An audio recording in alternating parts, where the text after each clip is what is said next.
Rolling? What happened on 9/11 is a phony, and we've never learned the truth about 9/11. The whole agenda is to create a one-world government where everybody has an RFID chip implanted in them. All money is to be in those chips. And this is given me straight from Rockefeller himself. This is what they want to accomplish. Aaron, what do you think women's liberation was about? We, the Rockefellers, funded that. We funded women's lib. They do whatever they want to do. What we want doesn't matter anymore. It's their agenda, it's their plans that matter. They have all the money they want. They can make all the money they want. They have a machine that can make all the money. It's not about money. It's about control. It's about their vision of how they want to see the world. You hear George Bush saying democracy means freedom. No. Democracy equals New World Order. I believe God put me on this earth to be the best person I could be, and put everybody on this earth to be the best they can be. You have to stand up for what's right in life. And unless you do that, you're nothing.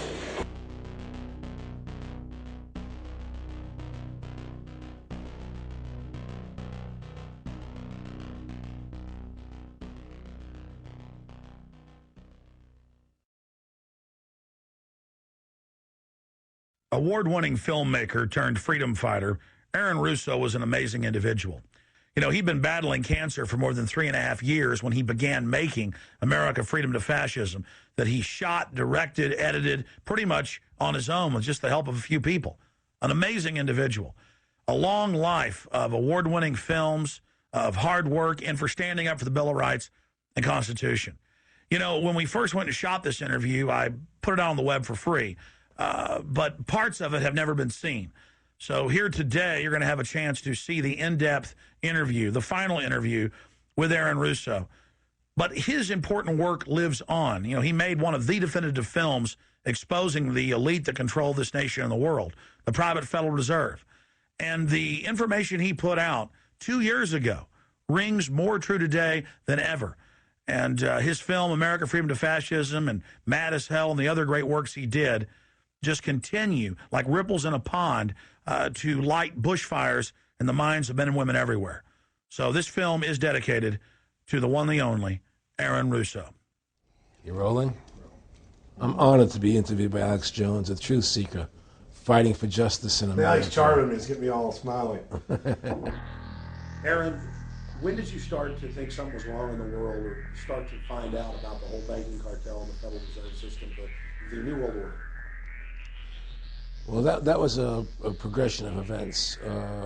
I've always been a very independent person, always believed in individuality, and that we were put on this earth to be unique individuals to fulfill our God-given potential, and that the only way to fulfill your potential is to be free, to find out who you are, and to make your errors, to make mistakes. And as I grew up, I began to realize more and more the government was inhibiting me in things that I wanted to do. And what happened, I was very successful in the ladies' lingerie business. I worked for my dad. He had a small undergarment business, and I created the first ladies' bikini panties back in 1963, actually.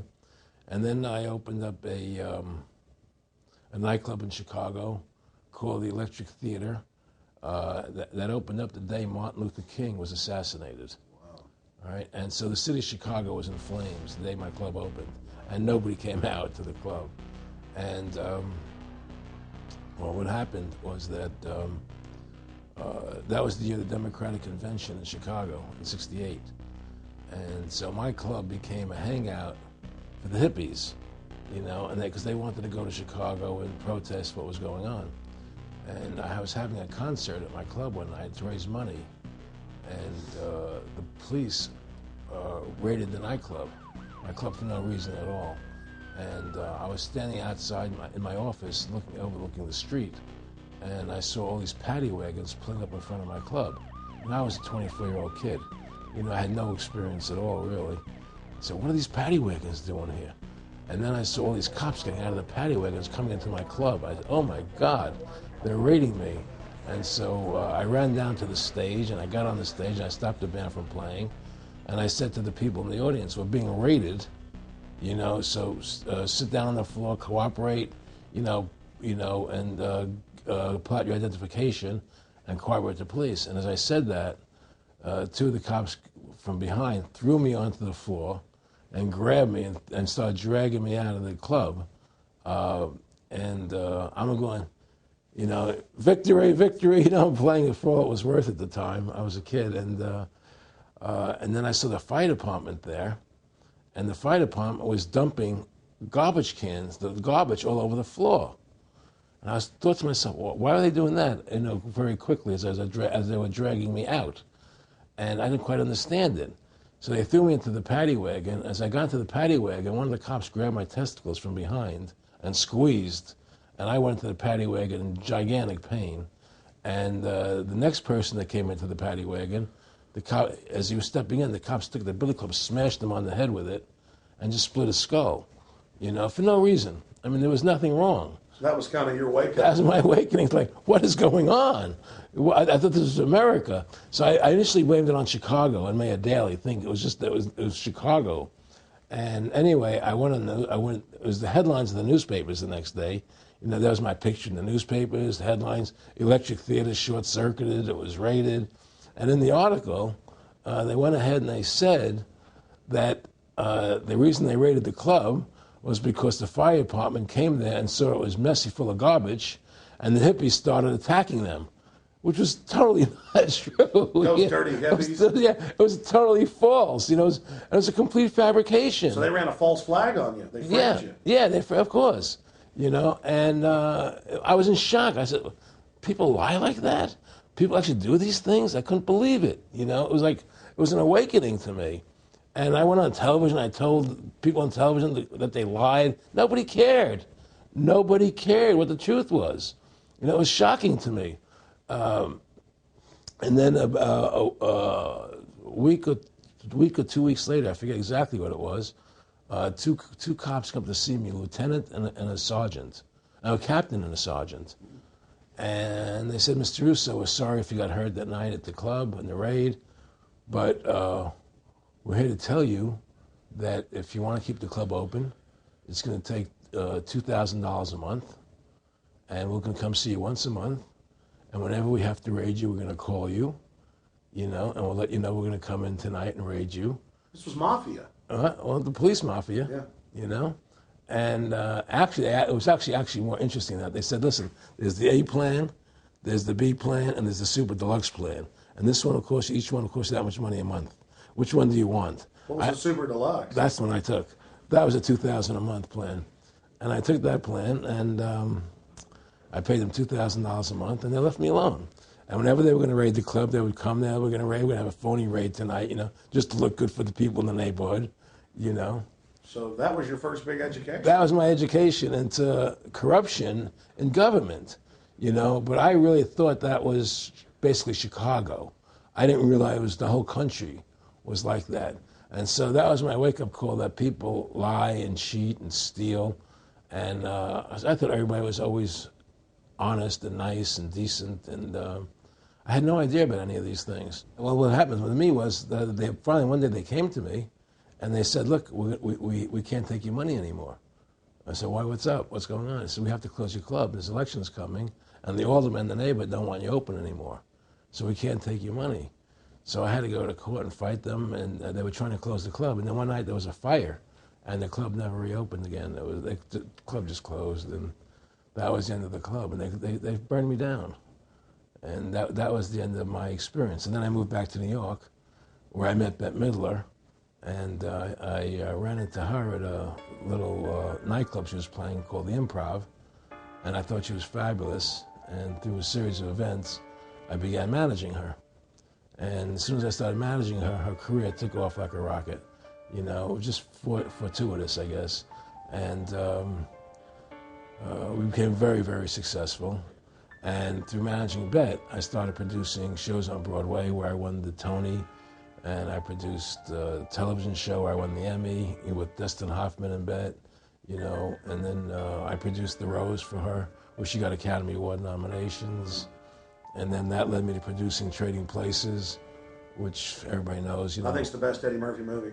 Well, it's a good one. I don't know if it's the best, but it's a really good one. And I'm very proud I made that movie. And so in my mind, I feel as if I've made a classic comedy in Trading Places. a classic musical in The Rose, and a classic documentary in Freedom to Fascism. You know, so I'm very proud of my work that I've done as a filmmaker. Aaron, why do you do this? What's the philosophy of your life? What do you think life's all about? I think the importance of life is to like yourself. If you don't like yourself, nothing means anything. To like yourself means you have to respect yourself.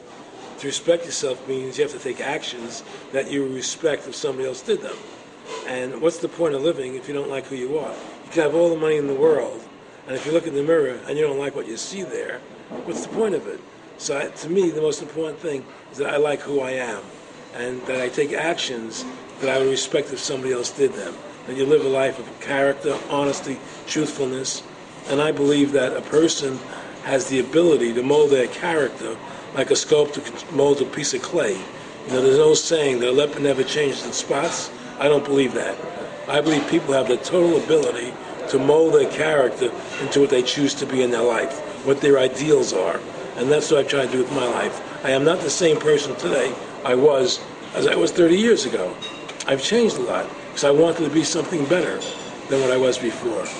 And my philosophy is that you have to like yourself, you have to be a decent person with character and integrity and honor. And that's what's important. Back in the late 80s, I was a pretty big silver trader and gold trader. And I don't think I've ever told this story on tape before. I was a pretty big silver and gold trader. And I always paid my taxes. And I took what was a legal tax deduction on my silver trades. And a few years later, I think it was 88 or 89 or something, the IRS claimed that what I did, and other people did as well, was now illegal. We couldn't do it anymore. But they made it retroactive. I said, what do you mean retroactive? It was legal then. I did what was legal. I said, yeah, but now we're making it illegal retroactively. And that's not good. So you owe us $600,000 or $800,000. For what? It was legal. How could you make something retroactive? Change the law backwards in time. It makes no sense. Well, we're doing it. And so everybody said they can't do that. So we went to court, a class action lawsuit. And the judge agreed with the IRS and said they could do it retroactively. And that's when I knew that there was something wrong in America with the IRS and the system here. You know, Aaron, you were telling me this story last night, and before you even finished saying, in the late 80s, the tax law, I said retroactive. And I knew that because they literally ruined my dad, but he paid. He didn't know. He still thought this was America. And it was legal tax law, what you're supposed to do. They said retroactively you owe, and with not just retroactive, but they said you also have penalties and interest. That's right. So how do you have penalties and interest on something when they retroactively changed the law? Well, first of all, they can't retroactively. How can you do anything retroactively? Penalties and interest are a farce. The whole thing, because they do whatever they want to do. And that's when I realized America is not America. It's not the land that I was taught it was. Because they can do whatever they wish to do. And there's nothing the citizen can do about it. Now, you've made America Freedom to Fascism. I want to walk through that film, and I want to encourage everybody out there to get a copy of it on DVD. It was also in theaters around the country, and I think the best film out there on the Federal Reserve and the IRS and the whole banker scam, and I want to discuss that with you here.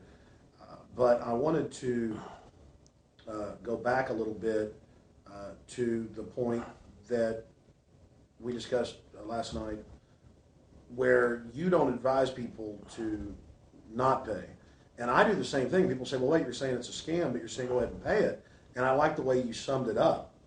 Well, it's really fairly simple. I mean, since making that movie, you know, many people come to me and ask me whether they should pay their income taxes or not, you know, and I never advise people not to pay. And the reason I tell them, I said, look, I've done a lot of research.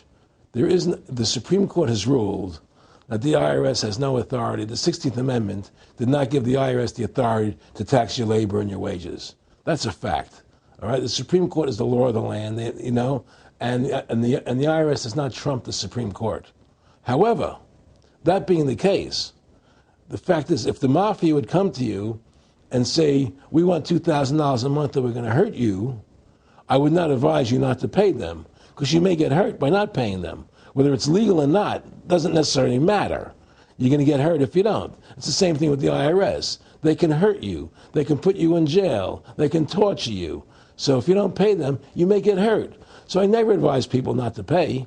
You know, I tell people, yeah, pay your taxes. Look what happened to Congressman Hansen. Yeah, Congressman Hansen's a great example. Pay your taxes. But you know what?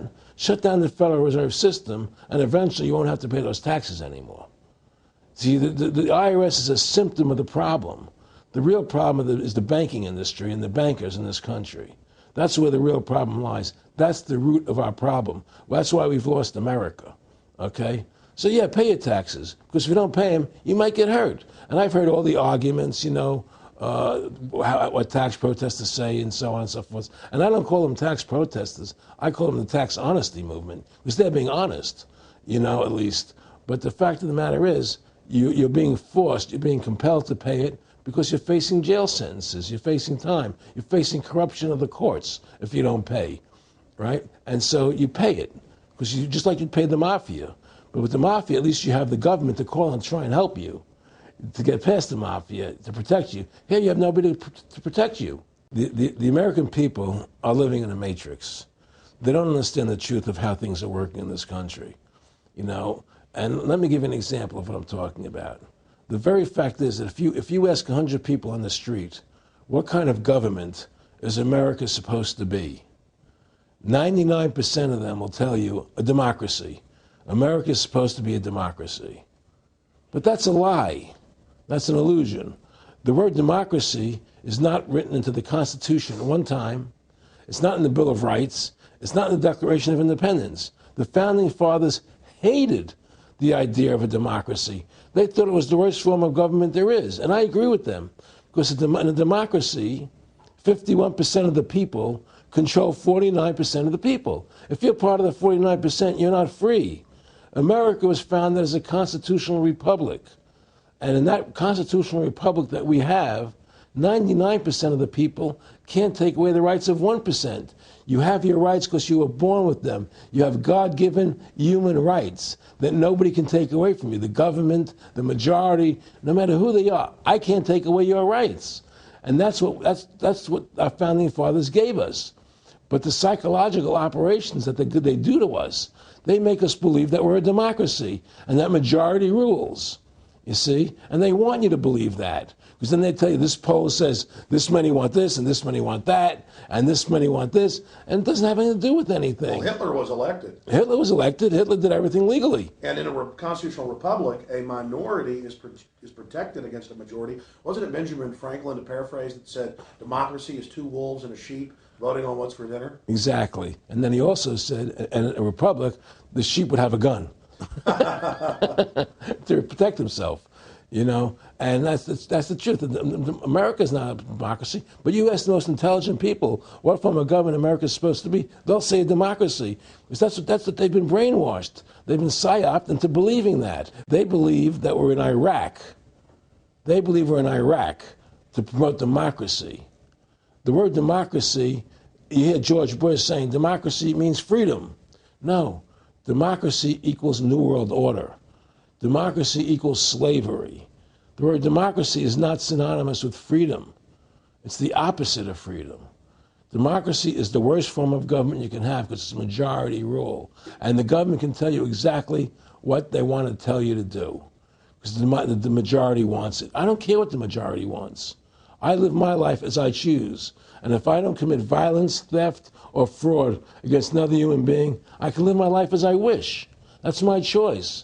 And if I'm allowed to make mistakes, because when you make mistakes, you learn from them. You grow as a human being. We're put on this earth to become the best individuals we can be, to fulfill our God-given potential, right? We're not here to put on this earth so that the government can tell us how to live our lives and what we must do. We put into these systems and these paradigms. No. The same thing in health. You know, if you're sick, you have to have a certain protocol.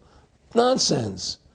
You know, be individuals, think for yourself, have critical thinking, you know. And so what's happened is that because they've taught everybody that we're a democracy, which is not true, now, so then in 1913, they bring the Federal Reserve System into being, right? And now you have this Federal Reserve System, which then in 1913 got the right to create money for the government, when before that the government created its own money. Now the government, when it needed money, had to borrow it from this private bank called the Federal Reserve, which is a private bank owned by individuals, incorporated in Delaware. And so what happens is now the government borrows money from them to fund the government. Then the government says, well, we have to pay these people interest.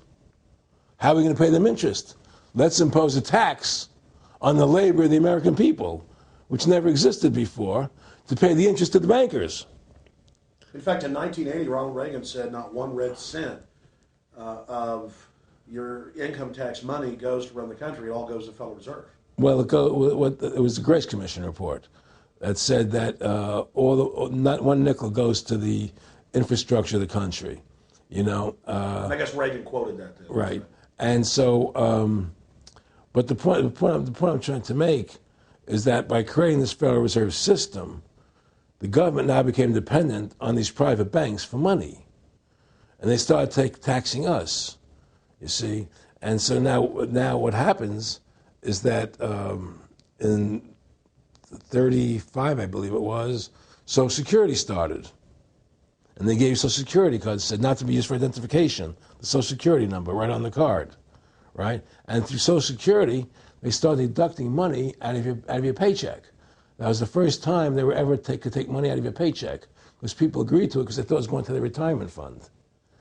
And so then when they instituted the income tax again, they started taking money out of your paycheck because Social Security could do it. And then they could do it again. You see what I'm saying? And so now they've even taken control of the tax payment itself. I mean, literally like you're a slave. They're taking it right there when you make it. Exactly. They don't even trust the public enough to send them a check. Yeah. Right. So they take it out automatically because they know people aren't going to want to pay it. So what's happened is that through the implementation of the Federal Reserve System, the government has become vested in these bankers, and they get their money from the bankers. And so then they impose a tax on us, which makes us more slaves, makes it more difficult for us to survive, right? Giving them more profits. And now what's happened is that through the Federal Reserve System, the bankers have pretty much taken control of our government. It doesn't matter Republican and Democrat anymore, because they're both the same. Neither one of them are talking about shutting down the Federal Reserve System or stopping the payment of taxes, or any of the big issues that face Americans, right? So I had a friend, Nick Rockefeller, okay, who was one of the Rockefeller family, and he, when I was running for governor in Nevada, he came to me, introduced himself to me through an attorney, and we became friends. We started talking about things, and I learned an awful lot from Mr. Rockefeller. And one of the things that we used to talk about was the ultimate plan of the banking industry, what they wanted to accomplish. And the goals of the banking industry, not just the Federal Reserve System, but the private banks in Germany and England, all over Italy, all over the world, they all work together. They're all central banks, and they're all part of the Communist Manifesto. Central banking is one of the major planks of the Communist Manifesto. We talk about America being a capitalistic country, but yet at the same time we have a central bank that plans everything for us, right? And the graduated income tax is another plank of the Communist Manifesto, right? So right there you have two major planks of the Communist Manifesto that have been brought in because of the Federal Reserve System, okay? So the ultimate goal that these people have in mind is the goal to create a one-world government run by the banking industry, run by the bankers, and they're doing it in sections. The European currency, the euro, and the European Constitution is one part of it. Now they're trying to do it in America with the North American Union, right? And they want to create a new currency called the Amero, right? And the whole agenda is to create a one-world government where everybody has an RFID chip implanted in them. All money is to be in those chips, right? There'll be no more cash. And this is given me straight from Rockefeller himself. This is what they want to accomplish. And all money will be in your chips. And so instead of having cash, anytime you have money in your chip, they can take out whatever they want to take out whenever they want to. If they say you owe us this much money in taxes, they just deduct it out of your chip digitally. Total control. Total control. And if you're like me or you, and you're protesting what they're doing, they can just turn off your chip. And you have nothing. You can't buy food. You can't do anything. It's total control of the people. And that chip's connected to a database that has your purchasing records, what you do, what Everything. you sell. Everything is in there, you know? And so they want a one world government controlled by them, everybody being chipped, all your money in those chips, and they control the chips, and they control people. And you become a slave. You become a serf to these people. That's their goal. That's their intentions. More than a decade ago, I began getting secret government documents, and we published them, where the feds were training the local police and the military that gun owners, conservatives, people that made frequent references to the U.S. Constitution were terrorists. That's a quote. But in 2009, it broke into the national media when we received the secret MIAC report from a state police officer, and that was in the state of Missouri, but the feds had written it, demonizing Ron Paul, people that wanted to end the Federal Reserve, people that wanted liberty and freedom. And now more secret reports have been released, like the Department of Homeland Security report, which the feds admit they wrote, that says returning veterans are the number one terror threat in America, that gun owners are part of that number one threat, that people buying ammo are the number one threat. Think about this. You have these private bankers overthrowing the United States, and they're secretly training the police that gun owners and patriots and veterans are the number one threat. So they're saying the American people that follow the Constitution and Bill of Rights that will actually stand up against this tyranny are terrorists, because they are the terrorists. They are the criminals coming in with a corporate takeover, a hijacking of the nation. Eric, could you be specific about when you met Rockefeller, how it happened in these discussions? I met Rockefeller through a female attorney I knew who called me up one day and said, one of the Rockefellers would like to meet you. I had made a video called Mad as Hell, and he'd seen the video and wanted to meet me and knew I was running for governor of Nevada. So sure, I'd love to meet him. And I met him, and I liked him, and he was a very, very smart man. And we used to talk and share ideas and thoughts. And he's the one who told me 11 months before 9/11 ever happened that there was going to be an event. Never told me what the event was going to be, but there was going to be an event, and out of that event, we were going to invade Afghanistan to run pipelines from the Caspian Sea. We were going to invade Iraq, you know, to take over the oil fields, establish a base in the Middle East, and make it all part of the New World Order. And we'd go after Chavez in Venezuela. And sure enough, later, 9/11 happened, and I remember he was telling me how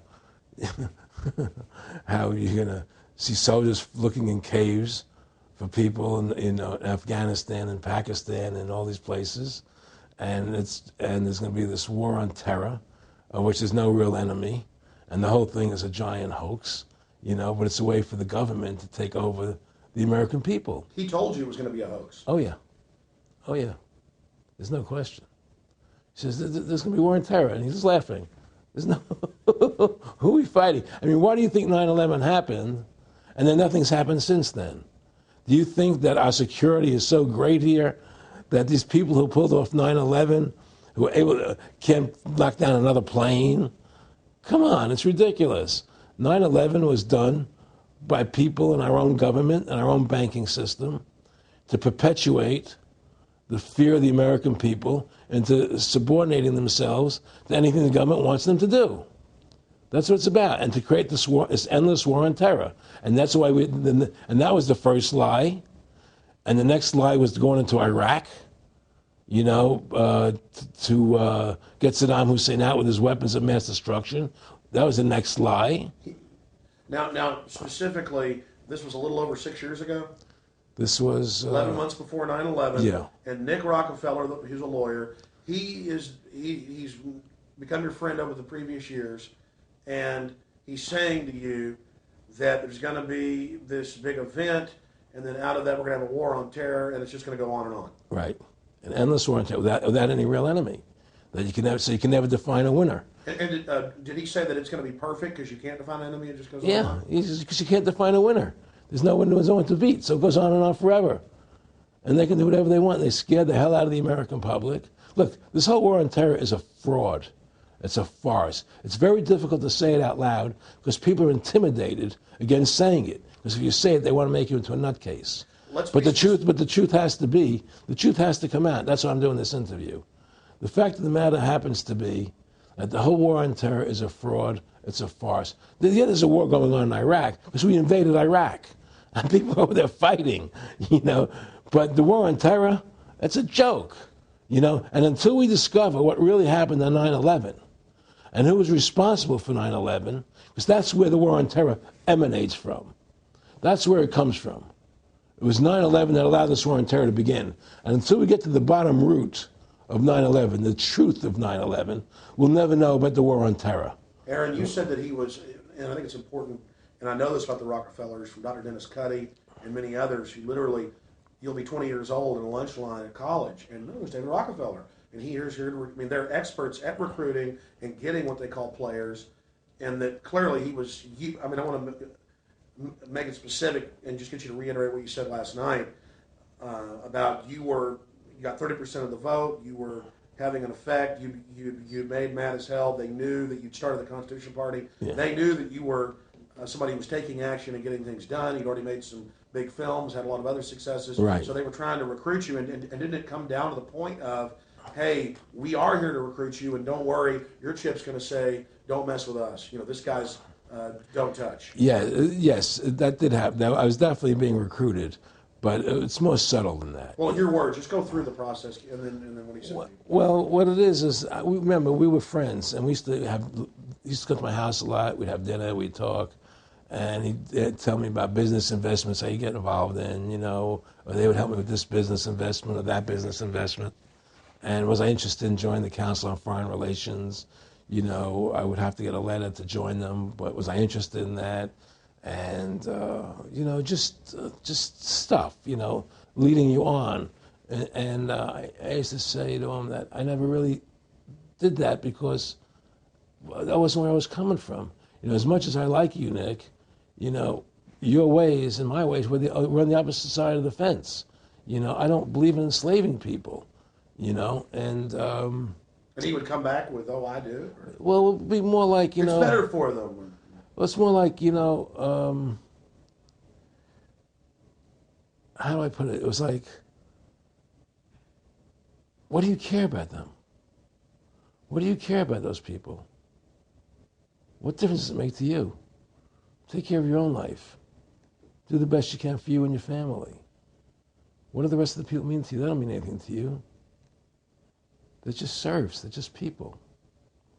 You know, it was just a lack of caring, you know, and that's just not who I was. It was just sort of like cold, you know. It was just like cold, you know. And I used to say to him, what's the point of all this? You have all the money in the world you need. You have all the power you need. What's the point? You know, what's the end goal? And he said the end goal is to get everybody chipped, to control the whole society. To have the bankers, the elite people, you know, the bankers and some governor controlling the world. And I said, all the people in the Council on Foreign Relations believe this way you do? He said, no. You know, most of them believe they're doing the right thing. A lot of them believe it's better off being socialistic. You know, we have to convince people that socialism is really capitalism. Because America's becoming a socialist country. It's a communist country today. And here we are years later after Aaron Russo points out that this is not a capitalist or free market country, but is really socialist. In fact, here's the cover of Newsweek. We are all socialists now. But this isn't the socialism the public thinks it is, where the government robs from the rich to give to the poor. Actually, it's always the big banks, the elites throughout history that fund socialism.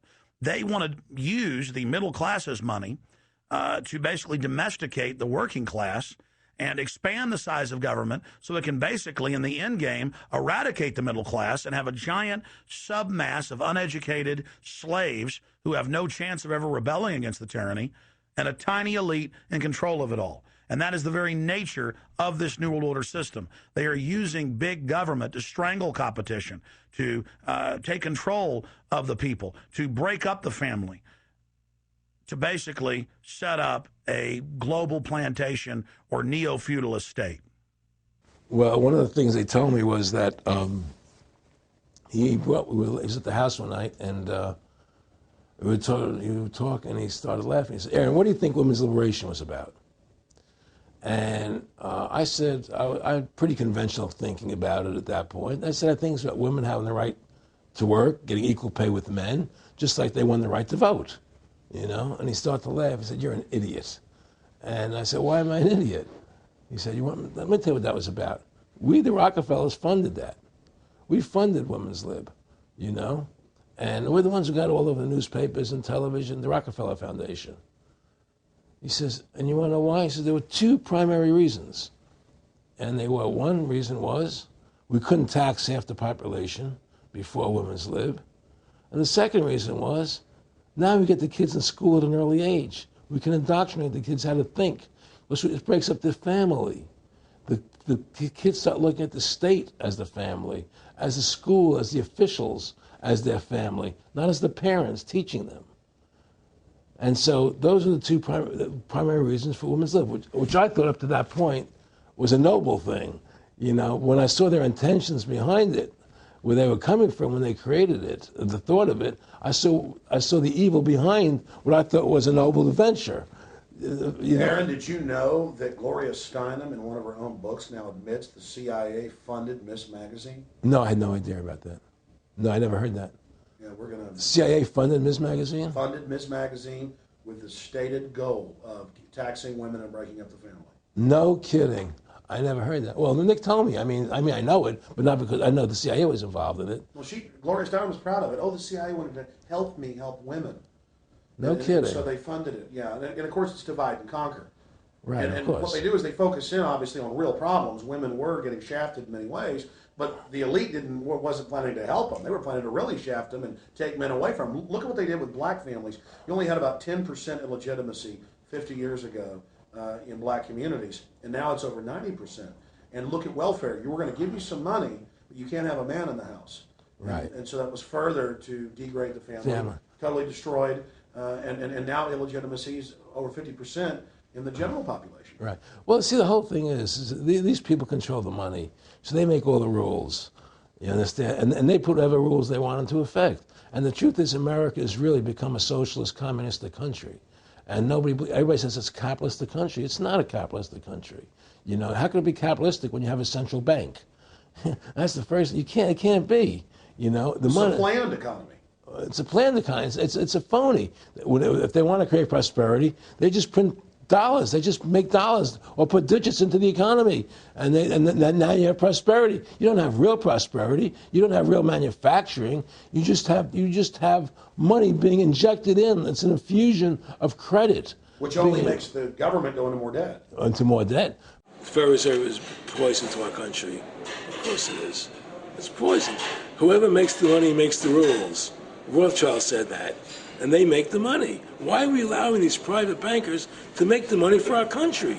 It makes no sense. Why are we paying interest to these banks to make money for us when the government can do it itself without paying interest and without all that debt? There's no answer to that question, and it's the question no politician will raise. Everybody talks about America's debt, how much debt we're in. We're in debt because we have to borrow money. But we don't have to borrow money. They designed it so we go into debt. Exactly. We can create the money and back it by gold so they can't create too much of it. So you don't have the inflation. And do what the founding fathers gave us. But instead, the bankers make the money, they control the government, they buy the politicians, they tell us who gets into office. You have computer voting, that's a fraud. They do whatever they want to do to us. They do whatever they want to do to us. And it has to stop. My friendship with Nick Rockefeller was one where we expressed ideas to each other and thoughts and philosophies, and he wanted me to become part of what they were doing, and for me to become a member of the CFR, and offered various business opportunities for me to get involved in, and for me to not take up the fight or the battle that I've been taking up in the past, you know, to drop that idea, because what was the point of my fighting for the people? I was a guy who was very successful in the movie business, and I saw the truth of what was happening. I tried to express it to the people, And rather than having me express it to the people, they wanted me to join their side because I was a mover and a shaker. And rather than me opposing them, to join them. It was real simple. And he tried to recruit me into that situation, and I didn't go for it. Did he get angry when you didn't go for it? No, no. And, you know, it was like, you know, I remember one time he said to me, you join us, so you have an ID card, Aaron, you know, you have a chip, and your chip will say KMA on it. And I said, what does KMA mean? He said, it means kiss my ass. And anybody stops you, a cop or whatever, and you show them your card or your chip, and they'll know to leave you alone because you're one of us. One of the central pillars of tyranny is that the establishment is exempt from the laws that they pass for the rest of us. We saw it in Rome. We saw it with Hitler. We saw Richard Nixon saying, look, I'm the president. If I break the law, it's not illegal. We saw George Bush and Dick Cheney say that. We see Barack Obama continuing that, saying, I'm not going to give detainees real trials. I'm going to give them secret kangaroo military commissions trials, and we're going to hold them in secret camps, and I've got executive privilege. It's the same thing over and over again. And one example of hundreds that are out there was a story back in April of 2008 out of the Orange County Register. And this backs up exactly what Aaron's talking about with Mr. Rockefeller saying, I got a chip in my hand, kiss my ass. Here's just one example of hundreds. Special license plates shield officials from traffic tickets. And it goes on to say that 996,000 plus vehicles in California are exempt from no insurance, reckless driving, speeding, running through toll booths, running red lights, on and on and on. And who is it? It's state employees. It's federal employees that can go and get exempt. It's police. It's government bureaucrats above the very laws they try to enforce on us. This is tyranny. And so literally all over the nation, they've tried to pass it in Texas but failed. They want it where the police are above the law, where the government officials are above the law, where they have immunity, where they can't be prosecuted for crimes. Congress exempts itself from most of the tax laws and other laws that they put on the rest of us. They're exempt from Social Security, and they get a pension that pays out on average 5 times what citizens get. Again, it's already happening. So the chip in the hand and saying they're above the law under the guise of national security, that's what the 1947 National Security Act and now this whole Homeland Security system is all about. Why are you fighting for the people for? What is that about? The people are just, you know, they have to be ruled. They have to be, you know, the Constitution, what you're standing for is only for a few people. It's only a few individuals that can live that way, you know, and we believe that it's best for society to be ruled by an elite people who control everything. And I said, I don't believe that. You know, I believe God put me on this earth to be the best person I could be, and put everybody on this earth to be the best they can be, not to be a slave and a sheep to you and these people. And I don't understand why you want to control everything. What is the need for that, you know?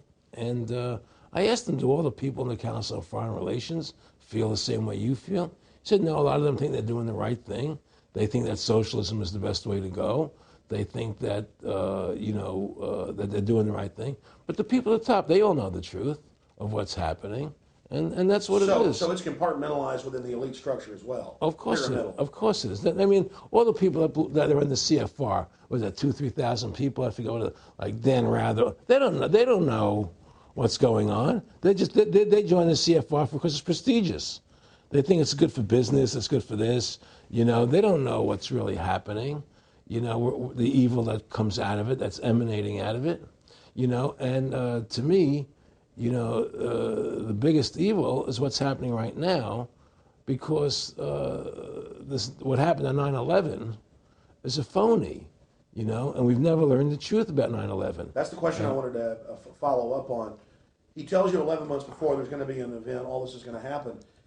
What did you think on the morning of 9/11? Where were you, and did you think about Nick Rockefeller and what he had told you when you saw those towers fall? No, I was actually in Tahiti when 9/11 happened, and I got a call from my son, and my son said the Twin Towers, they were just attacked and they were falling down or something. So what are you talking? I was in Tahiti, I was asleep, and he said, yeah, they were hit by a plane, da da da da. And so where I lived, where I was in Tahiti, there was no television, so I had to run the other side of the island to a hotel where they had, and it was all on television, you know, and that's when I first saw the stuff on TV about it. And I didn't immediately equate it to Nick, you know, but when I realized that we're going to go into Afghanistan, Iraq, and as that developed, I realized what it was. How could there be a war on terror and actually say that we're having a war against terrorism and leave the borders wide open? If you were the President of the United States, or I were the President of the United States, and 9/11 really happened the way they want us to believe it happened, the first thing you would do is shut down the borders so people couldn't get in the country to harm you. But they left the borders wide open because the bankers want the borders open because they want a one-world government. They want a North American Union. They don't want borders here.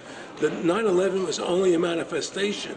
It was done to create a fear in the American public, right? So that we will obey what they want us to do. And take Richard Reed, the shoe bomber. Here's a guy who was 6'6", ugly as could be. I heard he smelled. Okay, he sits in coach on a plane, lighting matches to put his shoe on fire, surrounded by people. It's idiotic. If you were going to blow up a plane, you go into the bathroom, you close the door, and you put your shoe on fire. You're not going to sit there surrounded by people lighting matches on a no-smoking flight.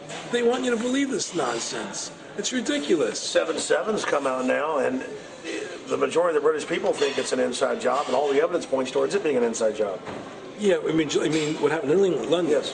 All this is nonsense. It's just keep people in fear. It's this endless war on terrorism that doesn't really exist, so people will submit to whatever the government wants them to submit to. Searches, check your shoes, have ID cards, put chips in you, you know, where you become servants to the elite. That's what this is all about, you know? Restore America's republic to what it's supposed to be, get the bankers out of our government, get the bankers out of our government. Government should stop borrowing money from the banks. Government should make its own money, restore the republic, individual freedoms. That's what this country's about. And until we do that, we're gonna be slaves. I mean, to me, I see people like Bill O'Reilly on television, right? And I see how much they control the media. Like there's this girl on Bill O'Reilly the other night from an organization saying the world can't wait. And this girl was spot on. Everything she was saying was the truth. And all Bill O'Reilly could do was call her a lunatic. He couldn't challenge the facts. They just call people names. They can't, and until we just find that, look, this world, we're heading into a world of danger, possible nuclear wars, you know, because the banking industry is trying to take over the world. 9/11 is the beginning of the war on terror. That war on terror is leading us into Iraq, which is the next lie. So you had the lie of 9/11, how that happened. Nobody knows how Building 7 came down. Okay, we know 9/11 was a fraud. The American people don't know it, but more and more of them are believing it. Okay, so that was the first lie. Besides the inception, I'm not going back to the inception of the Federal Reserve, that original lie. But 9/11 was the first lie in this present state we're in. 9/11 is the kickoff of the war against the American people and the people of the world. 9/11 was a phony. It's a fraud.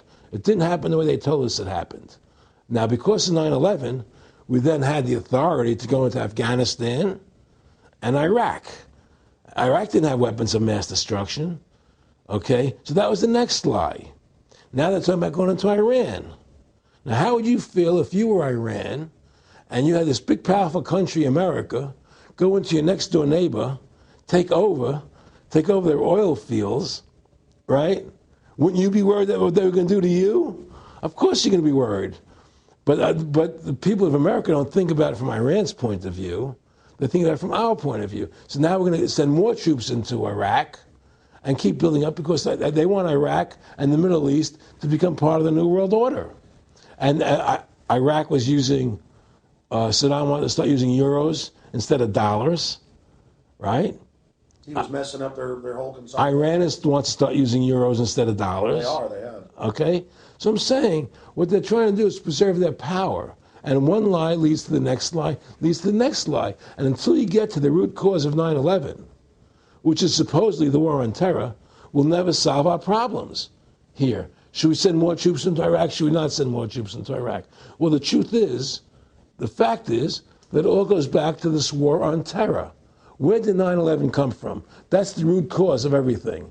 And until we have a full investigation, find out why Building 7 fell down, why they shipped all the steel out of America so quickly, from the buildings, why all the things that don't make any sense about 9/11, until we find out why it really happened, we'll never understand why there's a war on terror. And we'll never be able to prove that the war on terror is a phony. Nick and I discussed many things. One of the things we discussed, or he brought up in conversation, was reducing world population, and felt that there were too many people in the world. In a way, I agree, there are too many people in the world, but I don't think I have the authority to say who's going to die and who's not going to die, But they felt that they wanted to reduce world population, and he felt that it should be reduced by half. He even mentioned to me once they were having a real problem trying to solve the Israel-Palestinian problem. And he talked to me once about they were playing with the idea of bringing Israel to Arizona, and taking all the people from Israel and giving everybody $1 million and setting up Israel in the state of Arizona. Unbelievable. Just to end that problem, because that's a problem that they're not in charge of, in a sense. They're not controlling that problem. They're very arrogant. They can do whatever they want to do. We've given these people the authority to create money out of thin air, and through that device, they control everything. And if you want to win the battle to stop that, you have to deny them the ability to create money. It's only because they can make money that they have all this power. They literally have the money machines. They have the money machines. They can print it. They can do whatever they want to do. They own everything. Aaron, we take over pretty quick. If we were the guys that issued the money, everybody had to come give us real assets for the use of this money we just printed up. People. I tell people, why in the world does the American government borrow money from the banks when they have the ability to create it themselves without borrowing it and paying interest on it? Why? And nobody can answer that question. Not one politician ever raises that. Why does the American government borrow money when they can create it without paying interest? Well, we did create it up until 1913. And so people say, well, because if the American government does it, it'll create inflation. That's the answer. I say, well, let's look at it. The American government has the Federal Reserve do it, which creates the same inflation as if they did it. But also with the inflation, now you're getting massive debt. So with the Federal Reserve, you have inflation and debt.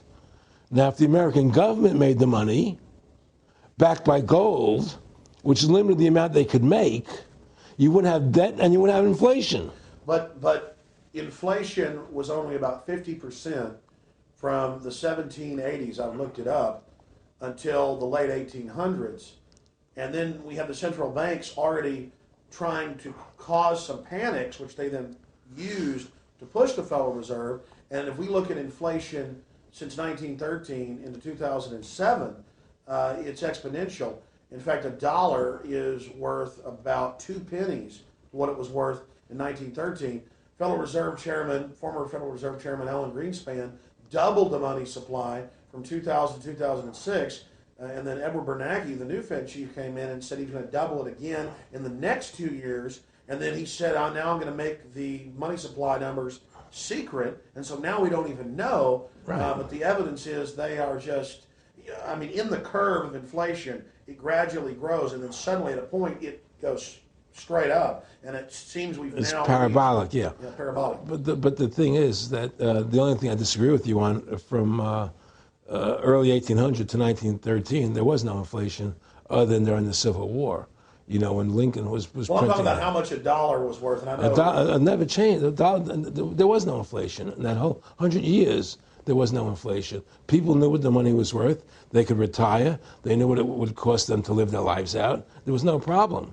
It was only since 1913 when the Fed came in that we created massive inflation and massive debt. So then what you said earlier, then there really wasn't inflation. There was no inflation. So you don't get inflation when the government issues the money, at least in the U.S. history. Well, not if it's backed by gold. Well, exactly. But I'm talking about, and I did look this up, and I believe that if you look after the country was set up, and some of the things that happened with Andrew Jackson and the rest of it, there were points where it spiked and there were manipulations. There were points, mostly during the Civil War. Yeah. And that's because Lincoln printed so much money. To Exactly. That's right. But once that ended, but basically there was no inflation other than that during that short period of time. I mean, a loaf of bread was a loaf. Of course, the same thing. People could plan their lives. Today, they planned inflation. Now you have two parents working. They can't afford to pay for their family anymore. The kids are going to state-run schools now. The kids are being indoctrinated how to think. They're being given Ritalin. They're being given all these drugs. The whole country's being dumbed down. It's all because of the Federal Reserve System. And the Federal Reserve System and these bankers are responsible for the demise of America. And if we ever want to win this battle, you must shut down the Federal Reserve System. And we must shut down these bankers and restore sound money to this country. Will you talk a little bit about some of the families that own the private Federal Reserve, the stock in it? And I mean, obviously, you say you're not a big expert on Bilderberg Group, but you talk about how it's the same system worldwide. It is the same families. They meet and kind of set the policy each year, and then it goes to the Royal Institute of International Affairs in England, it goes to the CFR in the U.S., and then these are their management bodies where they wield control, really the de facto Congresses over the nation. So, I mean, I would like to get you to speak some about the families that own and run the Federal Reserve, and if you can't connect it into these other international bodies. Well, I can't speak to those families because I can only speak about, what I know for fact. Everything else is speculation, and I don't like to speculate. I know about Rockefeller because I was friends with him. We talked about it, and I can tell you firsthand. What did Rockefeller tell you about the Federal Reserve and their family owning part of it? Well, he said the New York Fed is the main controlling interest of the Federal Reserve System. They control the bulk of it. So the New York Fed is really the Federal Reserve System. Even though there's 12 different banks, it's run by the New York Fed. And the New York Fed is basically the Federal Reserve System. So who's ever running the New York Fed is where, and the families that control it, control the New York Fed. And they're the main engine behind the Federal Reserve System. And that's a wing of the Bank of England.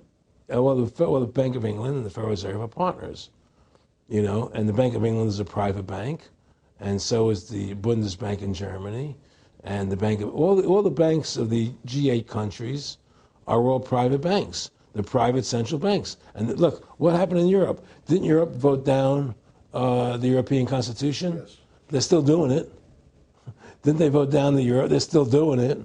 They don't care what the people vote. They do whatever they want to do. What we want doesn't matter anymore. It's their agenda, it's their plans that matter. Isn't that prima facie evidence of a tyranny? Well, there's no question we're in tyranny.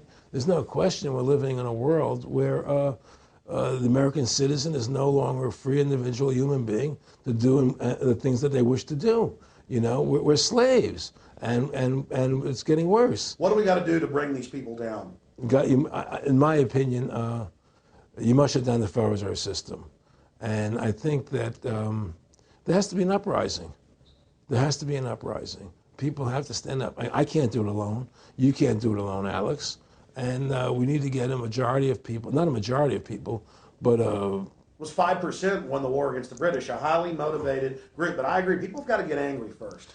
I mean, not just, we know it's corrupt and that lackadaisical. We got to get pissed. People don't seem to have the courage to do what they have to do, I want to say you've got a lot of courage. Well, thank you. I don't know if I have a lot of courage. I just have I want to thank you for what you're doing for my family. Well, I have a sense of conscience and I have a sense of justice. I get nervous about what I do, but I do it because there's no other choice. I couldn't live with myself if I didn't do it, But the fact of the matter is, I've ostracized myself pretty much from Hollywood. People are afraid to deal with me in Hollywood a lot because of what I do and the things I say. I don't go along with routines. A lot of people in Hollywood know the truth. They're not willing to stand up and speak about it. And I know many of them have seen my movie, and they know I'm right, and they won't talk about it because everybody's afraid. Everybody's afraid because they think that this money they get, these Federal Reserve notes, are really money, and they think they have a comfortable lifestyle, and they're afraid of change. They're afraid to stand up for what's right. And until people are willing to stand up and have the courage to do what they need to do, it's not going to change. And hopefully, what you're doing, what I'm doing, what other people like us are doing, can affect the change, that people will stand up and say, hey, I've had enough. The thing is, we have one advantage, that they need us to cooperate. See, if we don't cooperate with them, they can't win. And so they always need our cooperation to go along with their programs. So they try to sell us. Right. They try to sell us. Democracy, this majority says this, believe in this, do that. The war on terror, we got to be scared. They're always trying to do things to sell us so that we'll go along with them. And once we learn not to cooperate with them, then we win the game. And that's the point. Don't cooperate with them. Don't go along with the program anymore. Stop it. Join forces. You and I should run for president and vice president and take over this country and bring freedom back to this country. That's what it's going to take. Two people like you and I, statesmen who believe in freedom, who believe in Thomas Jefferson and the Constitution and the founding fathers to make this country whole again. Because right now it's in the grip of the evil ones, and the only way to stop that is for good men to stand up. What Edmund Burke said, evil can only thrive when good men do nothing. Yes. Right? We got to do something. That's what it is, Silence is golden, but when it comes to your freedom, it's yellow. We have to stop being scared. We have to stand up and do what's necessary to stop these bankers, these elite, this government full of lies, congressmen full of liars, people destroying our borders, creating a government. I mean, imagine this. Here you are in America, and they're combining America, Canada, and Mexico into one country, the North American Union, and the American people don't know anything about it. It's not even in the press. They'd rather talk about Rosie O'Donnell and Donald Trump calling each other names than discussing the fact that we're merging into one country. The press doesn't even report it. Or that Paris Hilton doesn't wear underwear. Yeah, Britney Spears. But I mean, who cares? I mean, the fact of the matter happens to be that tells you how controlled the media is. Here you are combining America, Canada, and Mexico into one country, and you don't see it in the press. Unless maybe it's Lou Dobbs. You don't see it in the press. You just don't see it. It should be the top story everywhere. Everywhere, and not a word about it, really. Why? That tells you there's the evidence that it's controlled. They don't want the American people to know what's going on. That's why they don't protect our borders. That's why we're losing our Constitution, the very document that secures our freedoms. There is a rising tide against it. There is a rising tide, but we have to mobilize. We have to mobilize. And we have to get all the good people in this country to stand together and say, I'm not going to take it anymore. Well, I think if you analyze the situation, and if you realize that since the Federal Reserve has come into being in 1913, illegally, without a constitutional amendment, by bribing a few senators during Christmas vacation, they turned over the most important power that the American government has, the creation and issuance of money, to a private bank. Through that private bank issuing money, they have destroyed this country. They have destroyed the purchasing power of the money in this country. They've created social programs that are destroying this country. Thanks to the work of Aaron Russo and Ron Paul and many others, folks are starting to find out who the real enemy is. Offshore private banking corporations that have engaged in a hostile corporate takeover of the United States and almost every other nation on the planet. And the private Federal Reserve is their beachhead here in the United States. Ron Paul has introduced H.R. 1207 that at time of taping has over 87 sponsors just to audit the private Federal Reserve that arrogantly says it's above all U.S. laws and above all three branches of government and that no law enforcement can investigate them.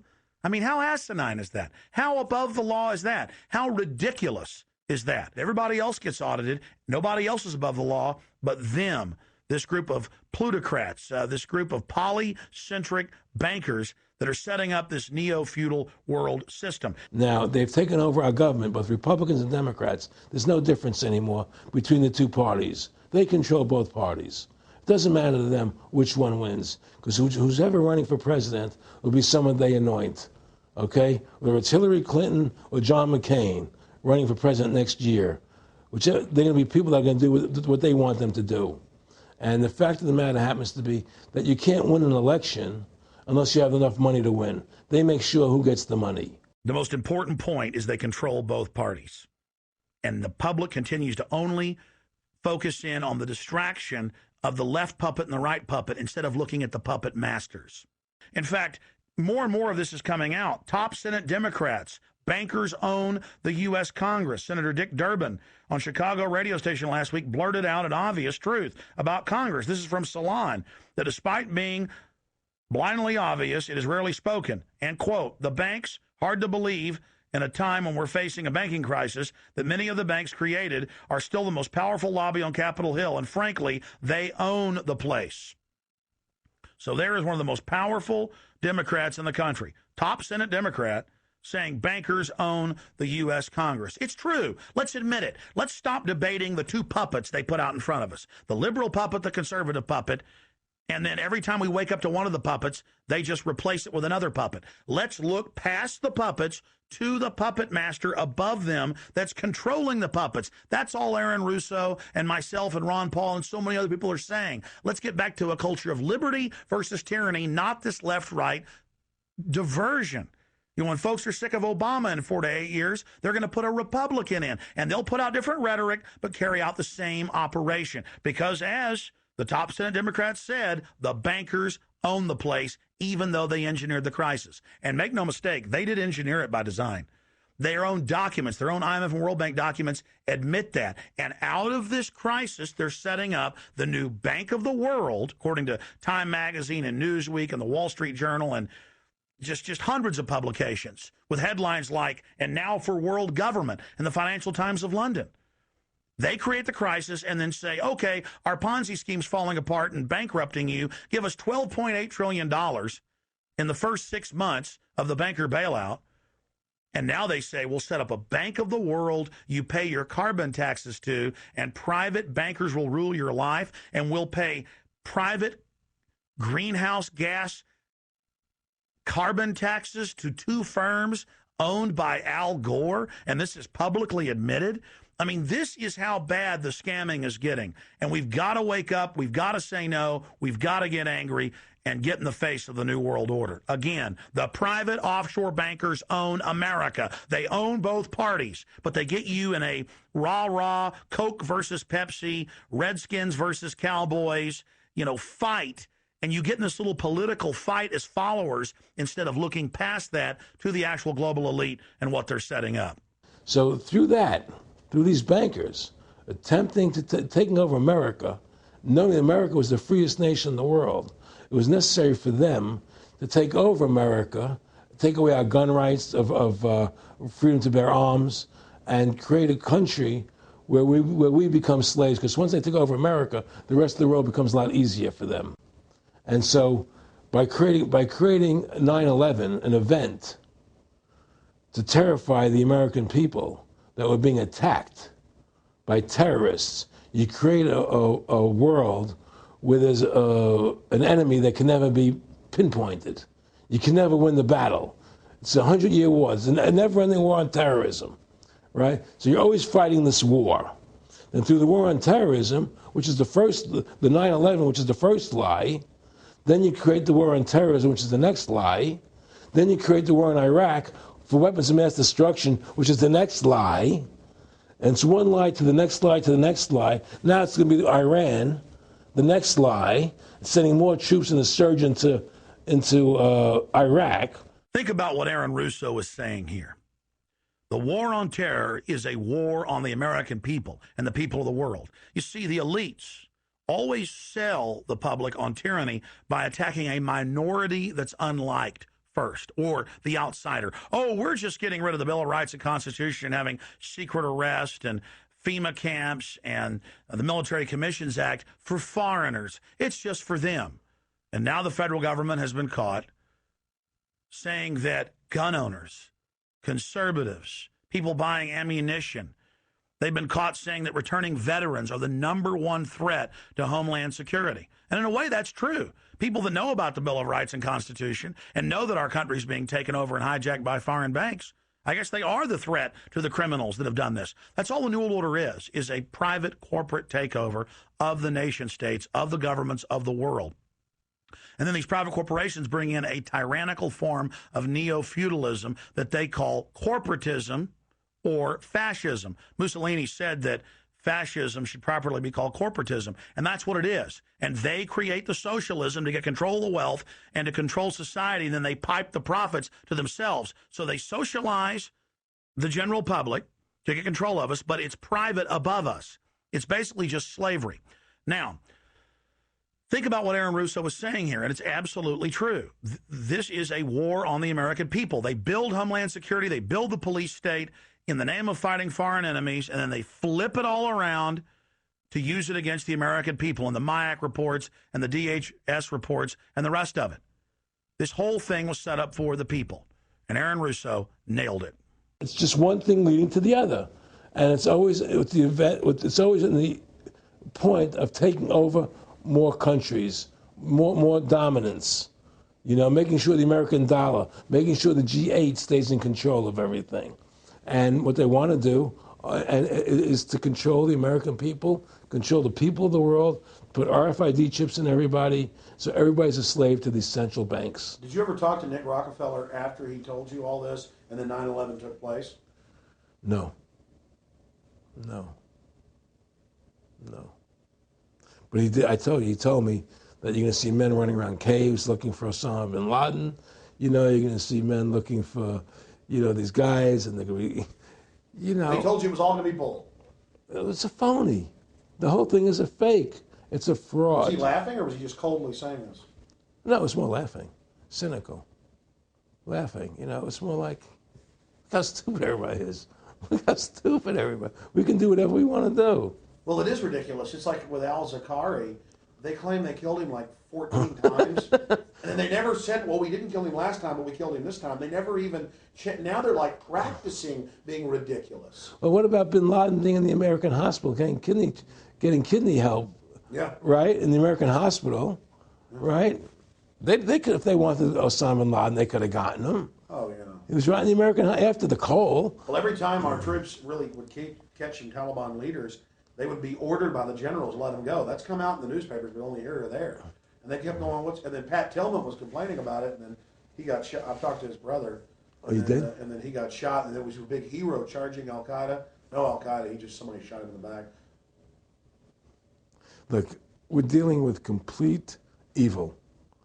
We're dealing with complete evil. And until the American people wake up and say, we don't want this evil in our country anymore, and we want to come back to a country of decency and goodness and integrity and honor, we're going down that road. And that's what it's going to take. It's going to have people to stand up and say, we don't want to live in this kind of a world anymore. I believe we should pull all our troops out of Iraq. I believe we should leave other countries alone. Let other countries live their lives the way they choose to. Stop trying to spread democracy around the world, which is the worst form of government there is anyway. Restore our republic to what it's supposed to be, and go back to what the founding fathers gave us, and try and restore that. Restore the republic. Like the point of everything is that we have to mobilize. Each one of us. You and I can't do everything, Alex. You and I may be leaders. We may be out there, and people listen to us, what we have to say, and follow us. But the truth of the matter happens to be, it takes all Americans to stand together, to stand tall, to mobilize and say, we're not going to take this anymore. I'm mad as hell. I'm not going to take it anymore. We're going to stand up and fight the battle. And you and I can't do this alone. We're just leaders of the thing. But other people have to join in with us and stand side by side, shoulder to shoulder, and say, I'm not going to take it anymore. That's what it's going to take to win this effort, and to stop cooperating with the government and with all their rules and regulations, and to wake everybody up, to hand out DVDs of my movie, to hand out DVDs of your movie, to educate everybody to what's going on. Well, if you don't fight the corruption and you don't stand up for what's right in life, you can end up being a serf and a slave, and you're leaving your children a world that you wouldn't want to live in yourself. So how can you, in decency, behave that way? You have to stand up for what's right in life. And unless you do that, you're nothing. Well, freedom and liberty is what people really want, and it's time to stop the duplicity of the government from lying to us. You see, many people know the truth of what's happening in this country. They know the truth, like the numbers you gave about 9/11. But they're afraid to stand up. People have to find their courage and stand up and say, I'm not going to take this anymore. I know the truth, and it's like they create a situation where if you tell the truth, you're considered a lunatic. You know, in other words, if someone goes on a TV show and says 9/11's an inside job, oh, you're an idiot, you're crazy. They call you names. You can't be afraid of that.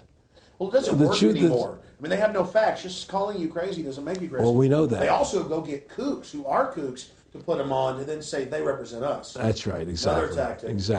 Exactly. And Bill O'Reilly's great at that. Sean Hannity is great at that. They just put people on who they can dominate, you know. But why do you think guys like that, they're not stupid? I mean, I've talked to people that know them. They know the truth. Why do you think they decide to join the evil? That has to be in their hearts. I mean, I had the opportunity to do that, and then in my heart I couldn't do it. So it has. But I mean, how could you or I consciously be involved in something like putting AIDS virus in black Africans' vaccines? I mean, what the hell? I mean, it's like, we're not good guys either. I mean, I don't think I'm like some special perfect person. What the hell's wrong with this elite? I mean, what are they running around doing evil? I mean, they just run around continually doing evil. Well, I think a lot of them think they're doing the right thing. I think a lot of them think they're doing the right thing. Not the top elite, but people within the system, you know.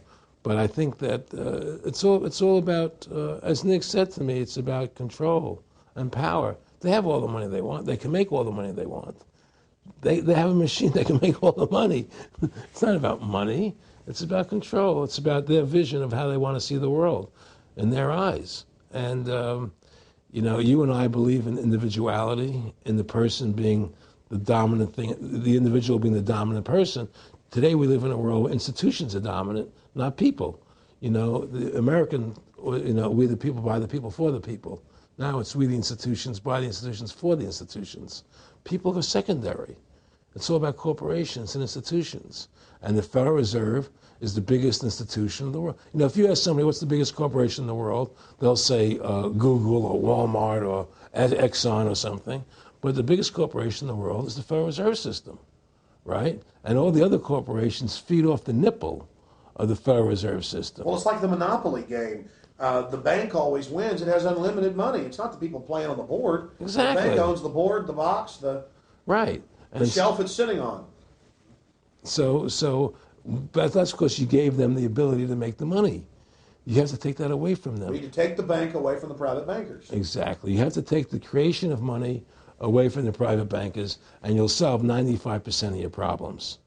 Well, I mean, look at America. 10% growth rates every year like China's having right now. The U.S. had 10% growth rates until the Federal Reserve took over. And then if you look at that, it all starts really going downhill from there. Well, they destroyed the American worker. What they've done, here's what's happened.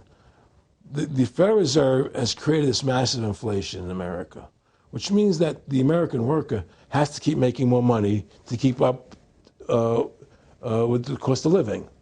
The more money they make to keep with the cost of living, the less competitive they become in the world economy. So now what happens is we have to pay our workers so much to keep up with the cost of living, say, well, screw the American worker, let's go overseas now and get the cheap labor. But really, that's a war being waged against the middle class. Of course the bankers print the money. Really, this is a war being waged against the middle class. The bankers print the money. Everything they're doing is about destroying any private pools of wealth or independence. Yeah, but what I'm trying to say is, because of the inflation that they've created, they've now allowed other countries to outcompete us. You see, because other countries don't have to pay as much money as we have to pay here to our workers to survive. Yes. So now we're not competitive anymore. So we've lost our manufacturing base. We've lost our competitive. In the old days, the American worker, you wanted to buy everything American. You wouldn't buy anything from Japan, which was cheap crap. And what does that leave us? It leaves America this military force, and so the elite's giving us a deal. We'll continue to build up your military and give you homeland security jobs, shift your economy over to being the bulldog enforcer of the New World Order. Exactly. You can either and by controlling the economy, they force everybody into that position. That's exactly correct. That's exactly correct. And there's no more manufacturing here. We're a service economy. We do nothing. We provide nothing. We provide nothing to the rest of the world anymore.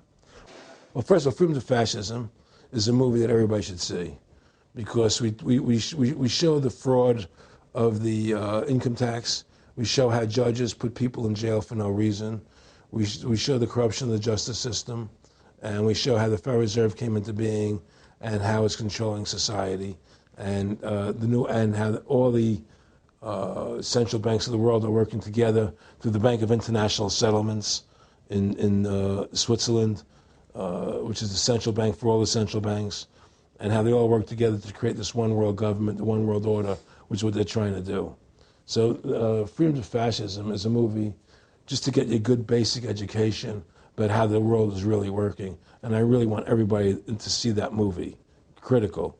In terms of the CFR, in terms of compartmentalization, I mean, there are many good people, I believe, that are part of these organizations who don't even understand what the organization's really about.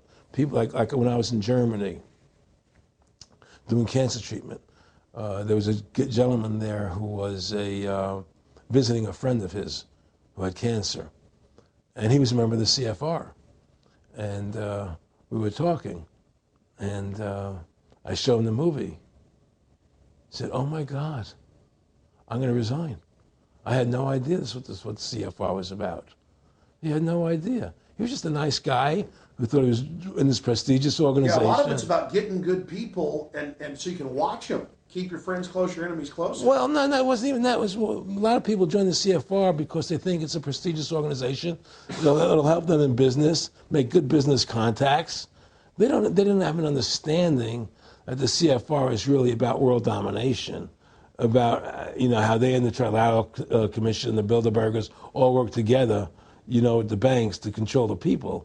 A lot of them don't understand that. They don't see the big picture.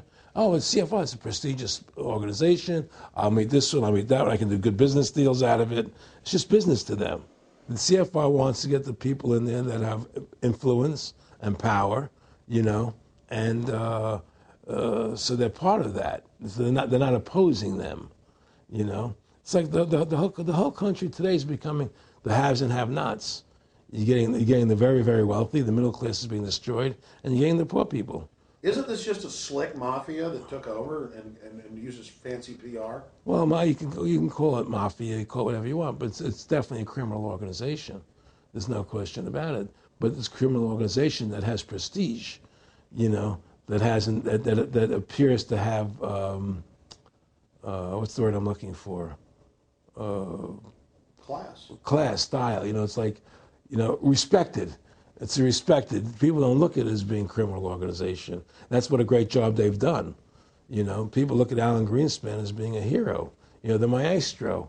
What do you think happened with him in the late '60s? He wrote a big section, a chapter for Ayn Rand in a book, and he talked about how horrible the Federal Reserve was. We needed a gold standard. Now the bankers are robbing us. And then they literally came in and said, "Oh, and you see somebody who made a deal with Beelzebub." Well, exactly. You make a deal with the devil. I mean, it gave him a chance to be one of the most powerful men on the earth, and it gave him a chance to accomplish things he never thought he would accomplish in his life other than that. And it's very seductive. It's a very attractive perfume. I mean, I was attracted when they came to me and spoke to me about it. I thought about it. I was attracted to it, They asked me if I wanted to open up these nightclubs, open up a chain of Baywatch nightclubs, and we'll do this thing, we'll do that, and we can do this.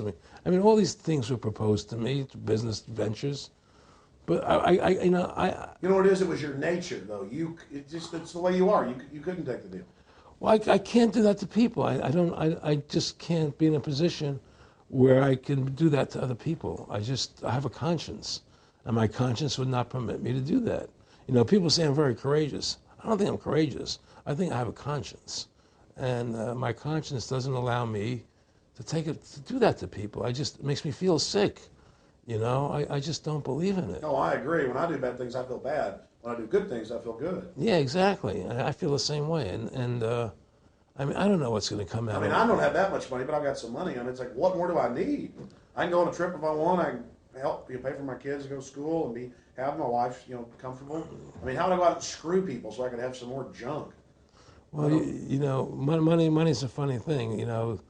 I was talking to Michael Eisner one day, and I said to Michael, you may have $1 billion, Michael, but they're all dollars. If the dollar goes bad, how much money are you going to have? you know, and that's the thing, you know, everything is denominated in dollars. Everybody thinks in terms of dollars, but the dollar has no value. And then someday it's you know, everything returns to the mean. Well, really, the whole universe, financial universe we live in, is a matrix fraud. Yes, it is. And that's why it's going to come crashing at some point. And they're going to try and hold it up as long as they can. I mean, whenever they want to manipulate the markets, they can. If they want to send the price to go down lower, they can. If they want to send the stock market up, they can. They do that. There's no more free markets. You don't live in a society where free markets rule anymore. You don't live in a capitalistic society. You know. But meanwhile, they say it's capitalistic Right. and free market all day, when really they're waging war financially and politically. Exactly right. Aaron Russo, I want to thank you for this interview. Anything else you want to add? No, I'm happy to do it for you. How about your website? My website, freedomtofascism.com. Go over there, take a look at it, you know. But just, folks, you know, all I can say is, you know, take our country back, restore the Constitution. Don't let these bankers do this to us anymore. Stand up, don't be afraid of them, and do what you got to do, you know. And I have plans in the works, and when I get over my problems, you know, we'll reveal them, you know. And Well, I'll be supportive of that. thank you, Alex. And listen, you've done a great job alerting people to the truth.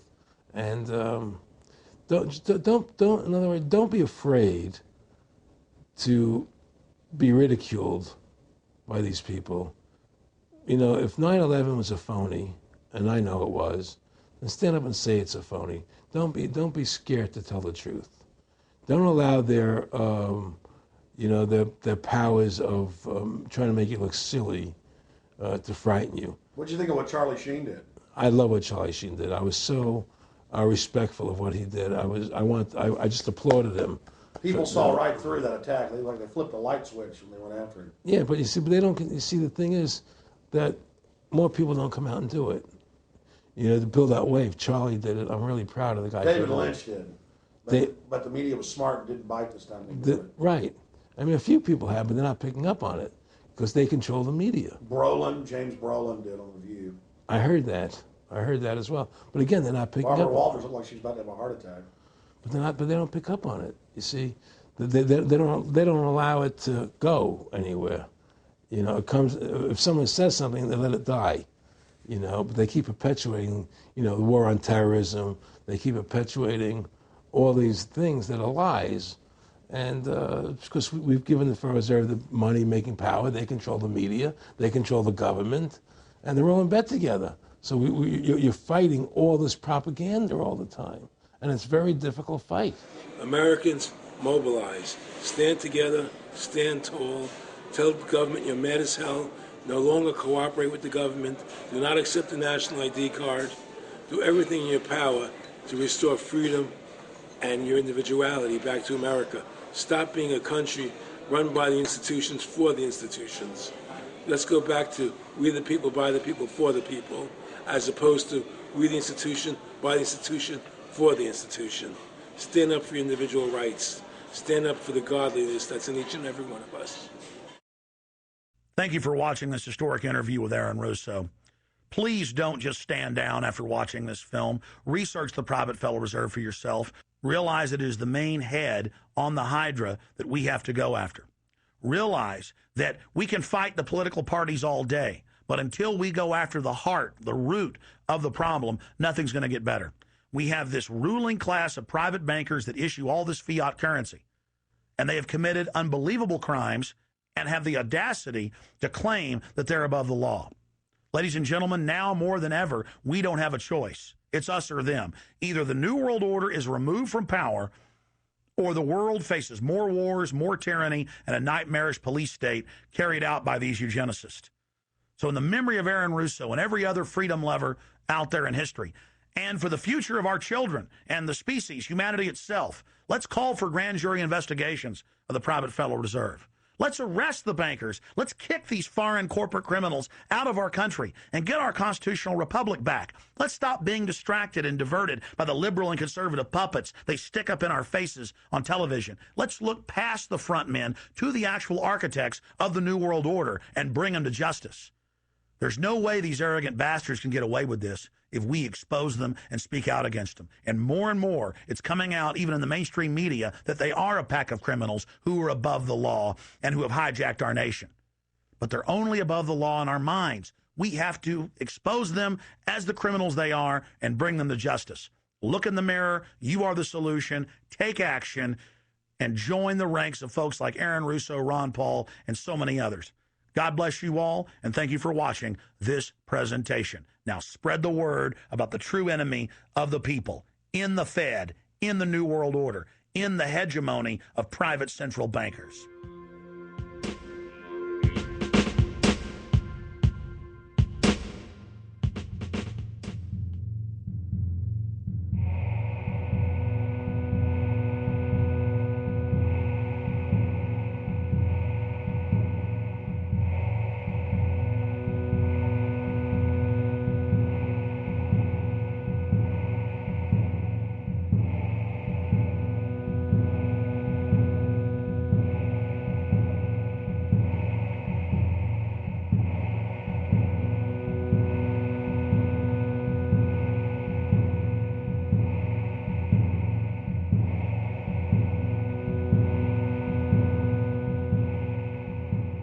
It is a big idea, a new world order. In the near future, Earth is dominated by a powerful world government. It's known as the Bilderberg Group. Could their objective be world domination? For thousands of years, their dark order grew. Now, as they hail the birth of the New World Order, their great dream of exterminating 80% of humanity is at hand.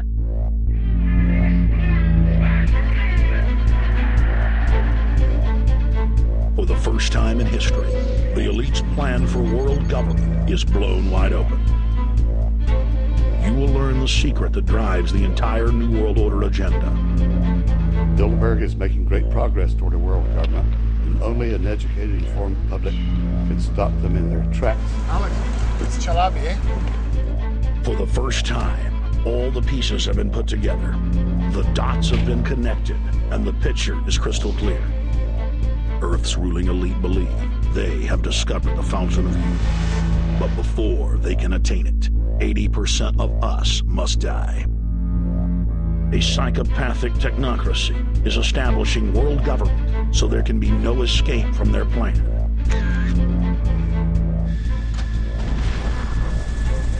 The New World Order is the old world order. I mean, it's just the names have changed, the appearances have changed. Most people have no idea. They're not after money. They have all the money they need. They're after power. That's their aphrodisiac. I was pulled out of a plane in Munich. They interrogated me 4 hours. Some shots were fired. I need you to move off the property. Their great dream of exterminating 80% of humanity is at hand. Endgame, blueprint for global enslavement. You have been warned.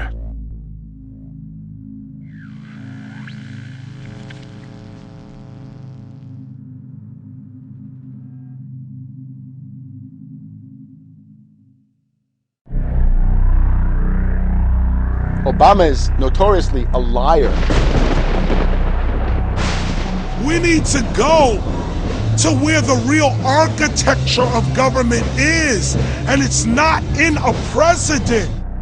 Wall Street has hijacked Washington in broad daylight.